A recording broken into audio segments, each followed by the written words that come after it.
Hello, Jenny Hall here for Trinity Stamps.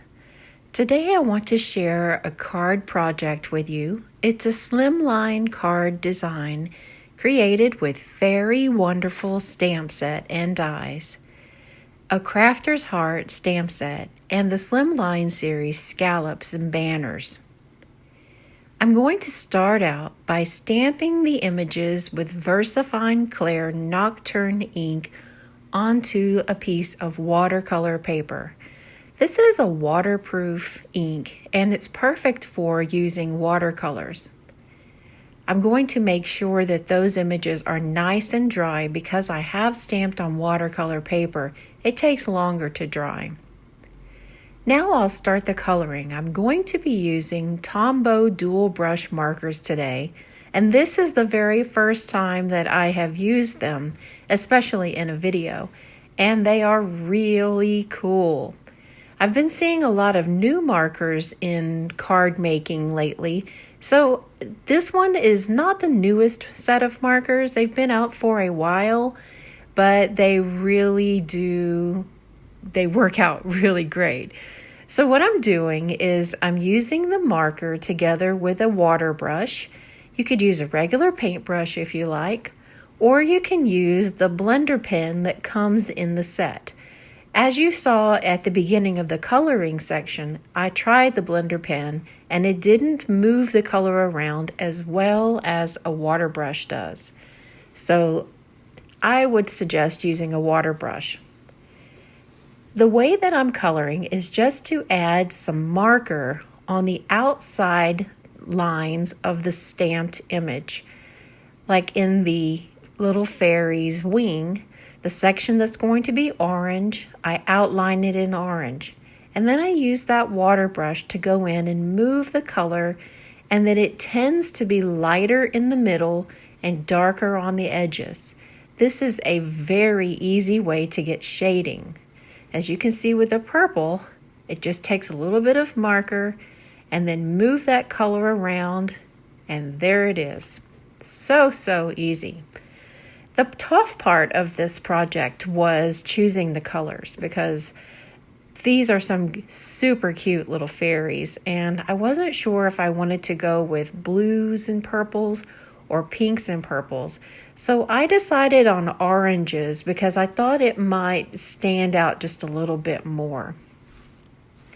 The idea behind this card was I thought these little fairies would look really cute as like maybe a magical garden fairy that comes to paint the flowers at night with this magical ray of light that's shining down on the fairies. Does it sound like a Disney movie? Because it totally did in my mind.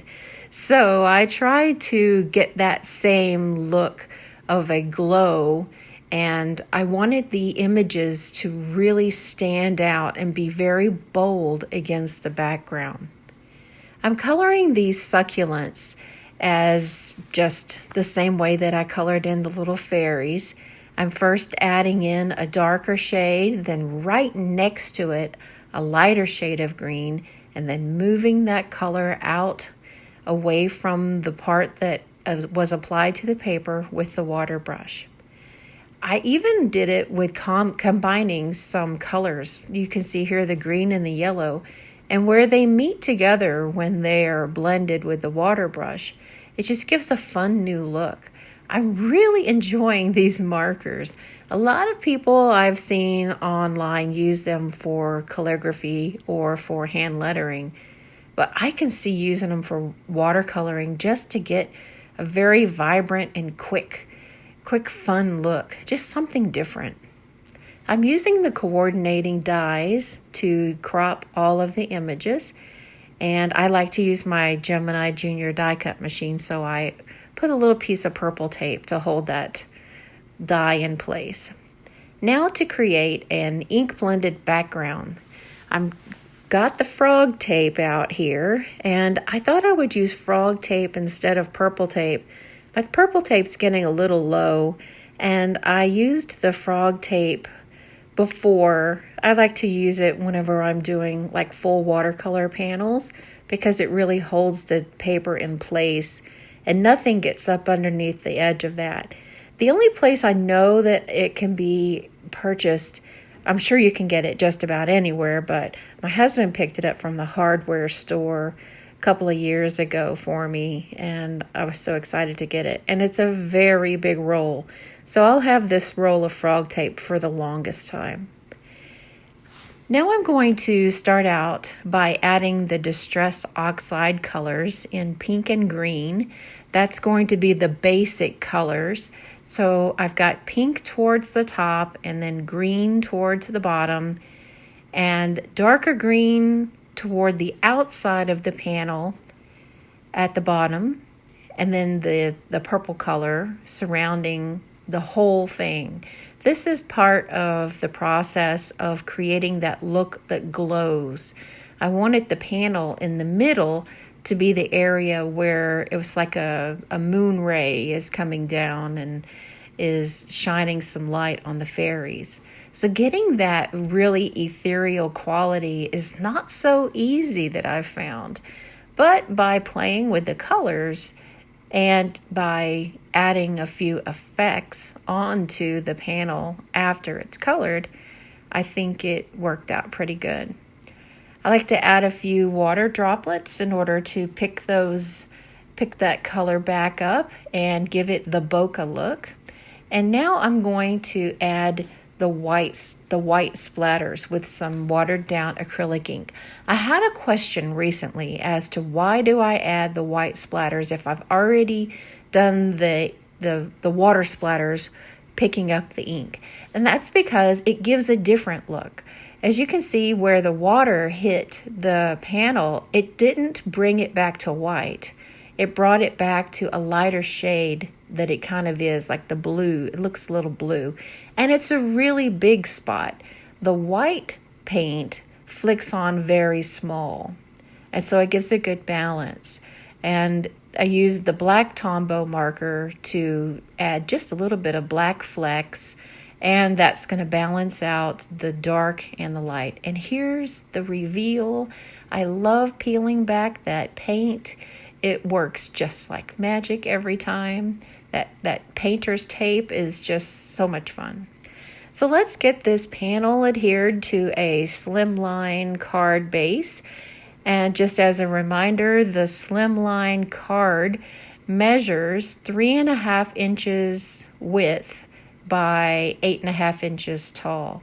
So when you're cutting your card base, make sure that you give yourself enough room when you're creating from a piece of A2 cardstock. I colored a few pieces from A Crafter's Heart. I did the paintbrush and the scissors.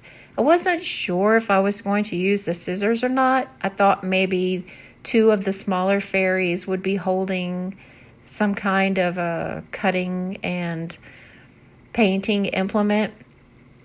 But it ended up to where I just didn't think that the scissors looked right. If they had been open, then maybe it would have looked better. But in my mind, I just decided that the paintbrush was enough. And I had plenty of stamped images already stamped up from that stamp set that were sitting inside of the package from me doing exactly this. Just isolating an image and fussy cutting it out and then using it. And then I've got all those leftover pieces to use in another project. So I just discarded the scissors and slipped them back into that stamp case. I might use it another time, you never know. I'm going to create the sentiment with the same ink I stamped with earlier. That's the Versafine Nocturne. And I just grabbed a scrap of white paper. And I'm going to trim that down. I thought about using a sentiment banner, but this was really quick. And I had spent enough time coloring on this card. So I just stretched it across that top fairy. Kind of looks like she's holding the sentiment. Really, really sweet. Now I've got the fairy rocks, Rhinestones, and these are in the Trinity Stamps store. They are amazing. I'm loving all the embellishments from Trinity Stamps. There's over 200 in their store. If you have not checked it out, then I would encourage you to go over to trinitystamps.com and check out the embellishments as well as all the original stamp sets. They're very good quality, beautifully drawn. I just can't say enough good stuff about Trinity Stamps. I'm going to use a little bit of Nuvo glue and the Marvy Jewel Picker to adhere those fairy rocks.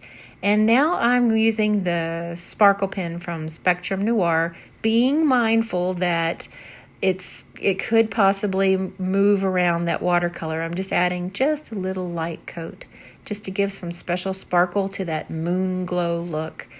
Thank you so much for joining us at Trinity Stamps, and we encourage you to connect with us on Facebook and on Instagram. Have a great day.